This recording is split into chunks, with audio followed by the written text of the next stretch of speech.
Bengal mirror prime time पर देखे खबरें फटाफट। अब चंद मिनटों में जाने शिल्पांचल का हाल। आइए शुरू करते हैं आज की खबरों के साथ। आसनसोल नगर निगम के 106 वार्ड में से अधिकांश में भाजपा को मिली बढ़त से नेता प्रतिपक्ष चैताली तिवारी उत्साहित है। उन्होंने सोशल मीडिया पर अपना वीडियो संदेश जारी कर तृणमूल पर निशाना साधा। आइए सुनते हैं उन्होंने क्या कहा। 2024 लोकसभा इलेक्शने আমাদের আসানসোল কর্পোরেশনে যেভাবে আমাদের ভারতীয় জনতা পার্টি লিড হয়েছে ৭৬টা ওয়ার্ডে আমরা ভারতীয় জনতা পার্টির তরফ থেকে জিতেছি এবং ৩০টা ওয়ার্ডে ওনারা জিতেছে। তাহলে আপনারা বুঝতেই পাচ্ছেন যে কর্পোরেশন ভোটে ওনারা কিভাবে লুট করে এইভাবে ওনার কর্পোরেশনটা দখল করেছে। आसनसोल लोकसभा केंद्र से भारतीय जनता पार्टी के प्रत्याशी सुरेंद्र सिंह अहलुवालिया ने आज आसनसोल कोट मोड़ इलाके में स्थित भाजपा पार्टी कार्यालय में एक प्रेस कॉन्फ्रेंस किया। उनके साथ यहां भाजपा जिलाध्यक्ष बप्पा चैटर्जी, कुल्टी के विधायक डॉक्टर अजय पोद्दार, प्रशांत चक्रवर्ती और कृष्णनंदू मुखर्जी भी उपस्थित थे। सुरेंद्र सिंह अहलुवालिया अपनी हार का सटीक कारण नहीं बता पाए और न ही किसी को हार के लिए जिम्मेदार ठहराया। उन्होंने कहा कि लोकसभा चुनाव यानी लोकतंत्र के महापर्व में भागीदारी के लिए सभी को धन्यवाद दिया। हालांकि उन्होंने फर्जी वोटर और फॉल्स वोटिंग के आरोप लगाए। आइए सुनते हैं उन्होंने क्या कहा। আমি আপনাকে বলি 106টা ওয়ার্ড আছে। 106টার মধ্যে প্রায় 70টা ওয়ার্ডে ভারতীয় জনতা পার্টি এগিয়ে আছে আর 30টা ওয়ার্ডে আমাদের টিএমসি এগিয়ে আছে আর 6টা ওয়ার্ডে কমিউনিস্ট পার্টি এগিয়ে আছে, সিপিএম এগিয়ে আছে। তো আমার বক্তব্য হচ্ছে যে কি আসানসোল মিউনিসিপ্যাল কর্পোরেশনে 70টা ওয়ার্ডে যখন আমি এগিয়ে আছি তার মানেটা কি হলো? তার মানে হলো মেজরিটি। এখন রইল বারাবণীর 2টা ব্লক আর জামুরিয়ার ব্লক, তারপর পাণ্ডেশ্বরের 2টা ব্লক আর একটা আমাদের রানীগঞ্জের একটা ব্লক, মন্ডল ব্লক, হ্যাঁ, আসানসোল নর্থেরও একটা কর্পোরেশনে আছে। তো এই যে ব্লকগুলোতে যে পোলিং স্টেশনে আমার লোককে বসতে দেওয়া হয়, যখন স্ক্রুটনি হচ্ছিল তখন আমি কিছু সেদিন আমি উপস্থিত ছিলাম। তো সেখানে তারা করলো কি, তারা বললো যে কি আমি কয়েকটা অবজেকশন রেজ করেছিলাম, কেন কি ওখানে গণনা হচ্ছিল যে হাইয়েস্ট ভোট যেখানে হয়, মানে অ্যাবনর্মালি বেশি ভোট যেখানে পড়েছে তার ফাইলটা দেখা হয়। তো তার ফাইলটা যখন বার করা হয় তার মধ্যে যে আপনারা নিজের এই দাগটা লাগানো হয়, তারপর সই করতে হয়। তো তার মধ্যে আমি দেখলাম সব জায়গায় থাম ইমপ্রেশন আছে। তো আমি জিজ্ঞেস করলাম যে কি থাম ইমপ্রেশন নাই কেন আছে, সই কেন নেই?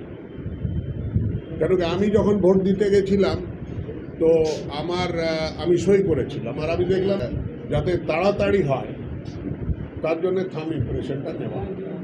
কারণ তাড়াতাড়ি তো দুটাও জিনিস হতে পারে, এটাও হতে পারে যে বেশিক্ষণও এখানে সিসিটিভির কাছে থাকবে না, বেশিক্ষণ ভেতরে থাকবে না, আর তাড়াতাড়ি যতক্ষণ পর্যন্ত লাইনের লোকটা ভেতরে না আসে ততক্ষণ যদি দিয়ে দেওয়া যায়, তো এটাও হতে পারে। যাকে এটা আছে। কিন্তু তার সেকেন্ড কথা বললাম যে এই বুথগুলোতে আমাদের লোক বসে না। प्रदेश तृणमूल सचिव वी शिवदासन दासू ने सुरेंद्र सिंह अहलुवालिया के फॉल्स वोटिंग के आरोप को खारिज करते हुए कहा कि आसनसोल में भाजपा का कोई संगठन है ही नहीं। ये जीत ममता बनर्जी और अभिषेक बनर्जी की जीत है। सुनिए क्या कहा उन्होंने। देखिए, हम कुछ दिन पहले भी एटो बात बोला था, एटो वोट में जीतने के लिए संगठन का जरूरत है। कुछ जगह ऐसे भी होता है बिना संगठन का भी जीत होता है और संगठन का हार भी होता है। और बीजेपी के अंदर में हम लोग आसनसोल में देखा संगठन बोल के कुछ नहीं। और तृणमूल कांग्रेस जो ममता दी पश्चिम बंगाल का मुख्यमंत्री होने के बाद जो पश्चिम बंगाल का जो डेवलपमेंट किया है, ये डेवलपमेंट का समर्थन में साधारण जनता था। और ये छोड़ के जो हमारा जो संगठन है इसको मजबूत करने के लिए हमारे जो नेता अभिषेक बनर्जी जो प्रयास किया इतना दिन से, जो उसका फल हम लोग को मिला है। और वो जो आरोप इसलिए लगाता है, उसको पहले देखना चाहिए था। अपना जिस समय वो आया था उसी समय वो समझ गया था हम यहाँ जीतने नहीं सकेगा। हम लोग देखा है, हमको लग रहा हूँ ये हमको बोलने का उचित नहीं, जो बीजेपी का अंदरूनी मैटर है, जो कल भी देख रहा था हम कुछ मीडिया में, आपको बीजेपी के नेता आपको कैंडिडेट के विरुद्ध में, जो बीजेपी का कैंडिडेट के विरुद्ध में आपका मीडिया में वक्तव्य रखा था। तो इस सबको लेके चलने नहीं सका, लग रहा है हमको। जो बीजेपी का अंदर में जितना नेतृत्व है उसको लेके वो चलने नहीं सका, नहीं तो नेतृत्व उसका साथ में नहीं चला। ये एक तो कमी उसका था। और ये छोड़ के लोग खाली मोदी मोदी कर रहा था आसनसोल के अंदर में, तो मोदी का डेवलपमेंट और ममता दी का डेवलपमेंट को लेके पब्लिक का सामने जा रहा था। तो पश्चिम बंगाल का जनता तो आपको ममता दी का डेवलपमेंट का साथ रहेगा, इसलिए कि हम लोग तो पश्चिम बंगाल का वोटर है और पश्चिम बंगाल का वासी है। तो पश्चिम बंगाल में ममता दी बहुत कुछ किया है। लोकसभा चुनाव बीतने के बाद दुर्गापुर के विभिन्न हिस्सों में राजनीतिक हिंसा की घटनाएं सामने आ रही है। भाजपा कार्यालय पर हमला और आगजनी का आरोप लगा है। शुक्रवार की रात दुर्गापुर में एक निजी अस्पताल के सामने बीजेपी के पार्टी कार्यालय में किसी ने आग लगा दी। आरोप तृणमूल कांग्रेस आश्रित उपद्रवियों पर लगा है। शनिवार को बीजेपी कार्यकर्ता और समर्थक कार्यालय पहुंचे, विरोध प्रदर्शन किया। हालांकि जिला तृणमूल नेतृत्व का कहना है कि भाजपा हार कर उन पर गलत आरोप लगा रही है। दुर्गापुर के न्यू टाउनशिप थाना इलाके में तनाव का माहौल है।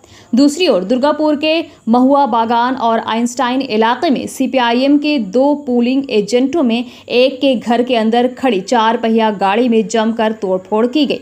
दूसरे कार्यकर्ता की बेटी की दुकान में उपद्रवियों ने आग लगा दी थी। इसे देखने के लिए सेफ डेमोक्रेसी संगठन के सदस्य और ऑल इंडिया लॉयर्स यूनियन के सदस्य आज दुर्गापुर आए। 6 सदस्य प्रतिनिधि मंडल ने जली हुई सिलाई की दुकान का दौरा किया, 3 नई मशीनें और कुछ वित्तीय मदद प्रदान की। लॉयर्स यूनियन के अध्यक्ष वकील शमीम अहमद ने चेतावनी दी कि इस तरह का काम टीएमसी ना करे। उन्होंने चेतावनी दी कि अगर जरूरत पड़ी तो वे हाईकोर्ट का दरवाजा खटखटाएंगे। हालांकि जिला तृणमूल उपाध्यक्ष उत्तम मुखोपाध्याय ने पार्टी पर लगे हिंसा के सभी आरोपों से इनकार किया है।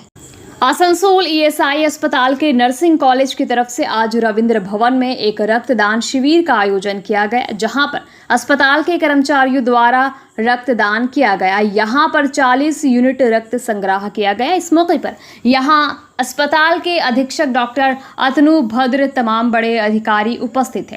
कुणाल चैटर्जी ने कहा कि ईएसआई हॉस्पिटल के नर्सिंग कॉलेज द्वारा वार्षिक दीक्षांत तथा शपथ ग्रहण समारोह था, लेकिन शपथ ग्रहण और दीक्षांत समारोह को स्थगित करना पड़ा। रक्तदान शिविर का आयोजन किया गया। यहाँ मेयर परिषद सदस्य गुरुदास चैटर्जी, बोरो चेयरमैन राजेश तिवारी आदि शामिल हुए।